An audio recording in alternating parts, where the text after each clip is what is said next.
On va recommencer Be'ezrat Hashem, le Sefer Bereshit. C'est l'occasion de parler de la halacha de Shenaim Mikra ve'Hatargum, la mitzvah que l'on a de lire chaque paracha, 2 fois le Mikra et 1 fois la traduction en araméen. Et Hatargum, le Targum Onkelos. Alors, à ce propos, la Gemara nous dit que celui qui lit toutes les semaines Shnaim Mikra ve'Hatargum Ma'arichin lo Yamav u'shnotav, c'est une grande ségoula pour la longévité, pour Arichut Yamim ve'Shanim, pour avoir une longue vie. Alors je vous lis le Shulchan Aruch, les Serifim, on va lire au fur et à mesure. Afalpi she'adam shomea kol haTorah kula kol Shabbat betzibur hayav likrot le'atzmo b'chol shavua parashat oto hashavua Shnaim Mikra ve'Hatargum afilu atarot ve'divon. Qu'est-ce que ça veut dire? Bien que nous entendons le Shaliach Tzibour, nous écoutons la paracha chaque Shabbat lorsqu'elle est lue dans la synagogue, malgré tout, ça ne nous dispense pas de cette obligation qui nous est individuelle. Chaque personne individuellement a le devoir de lire elle-même 2 fois toute la paracha et 1 fois la traduction en araméen.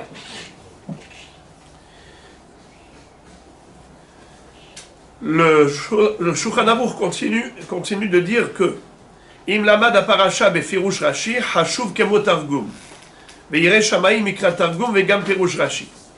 Si on a étudié la paracha avec le pirush Rashi au lieu du pirush Targum, eh bien c'est comme si on a lu Shnaim Mikra ve'Hatargum. Mais quelqu'un qui craint Dieu, qu'il fasse les 2.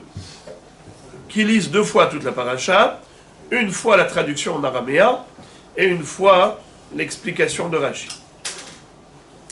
Qu'est-ce qu'on appelle les Olam Yashlim Adam Parashiotav Imatzibur?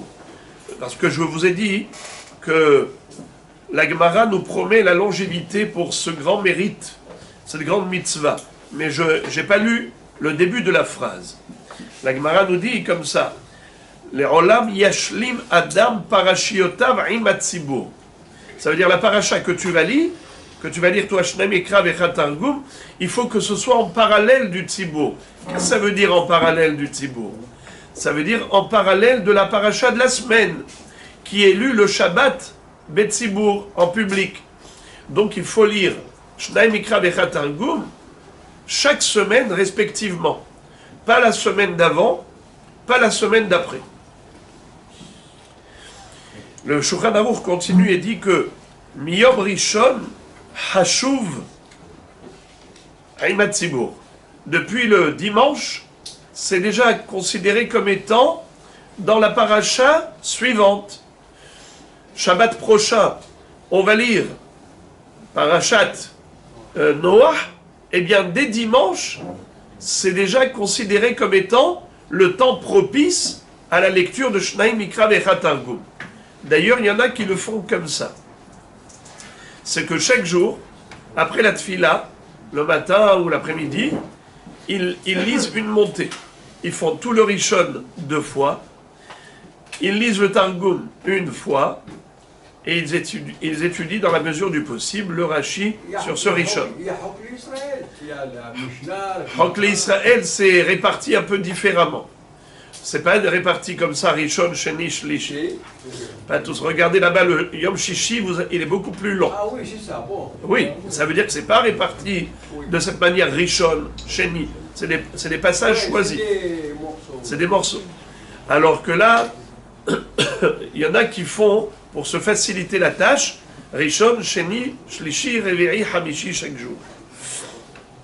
Sinon, le mieux serait de lire, si on le pouvait, d'après la Kabbalah,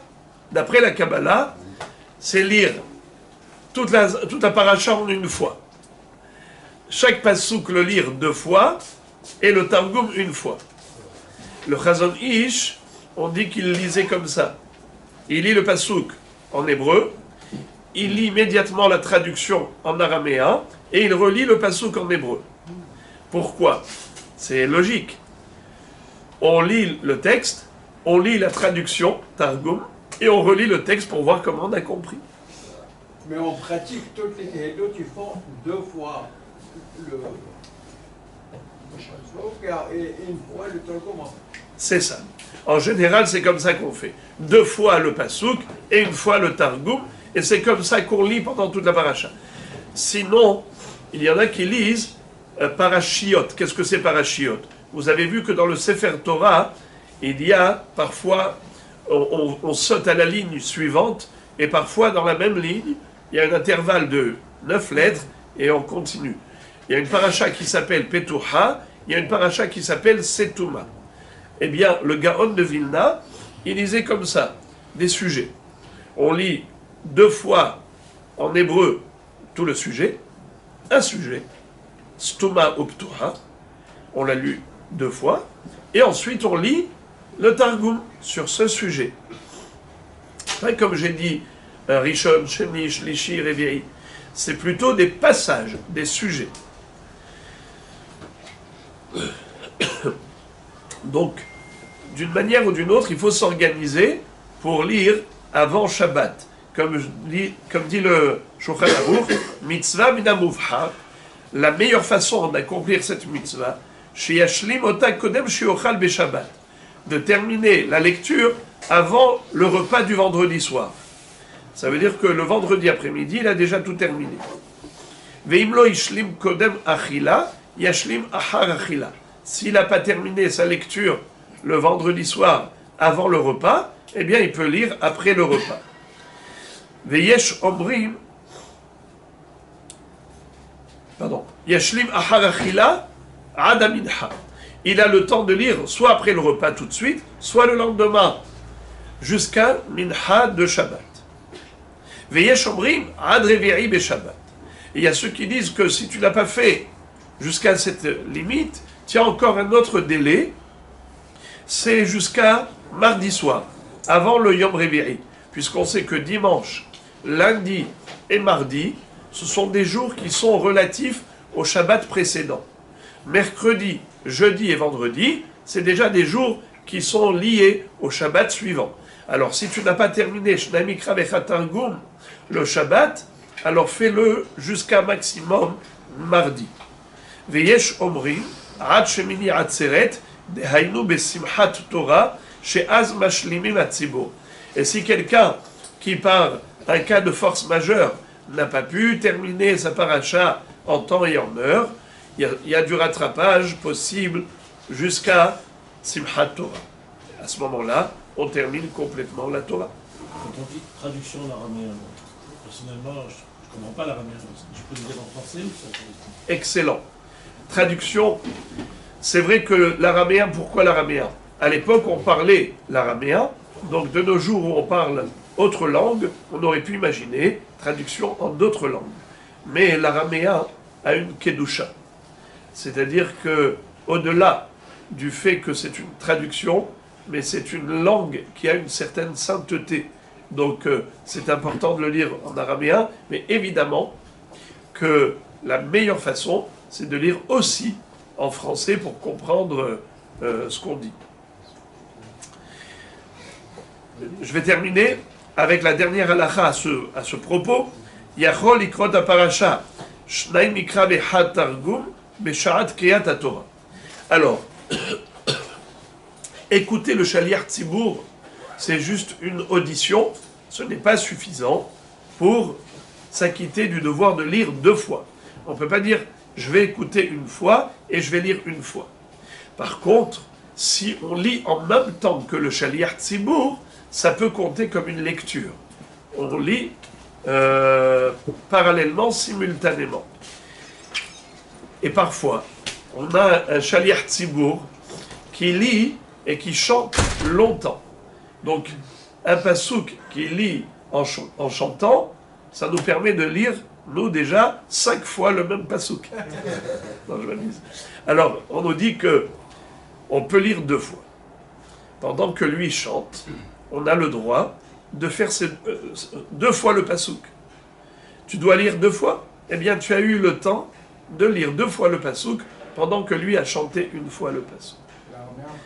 Alors, oui, à part, je parle que du Shnai Mikra, je ne parle pas du Targum. Targum, il le fera après. Mais en tout cas, c'est une chose aussi possible pour quelqu'un qui n'a pas le temps, pendant la semaine, de lire normalement.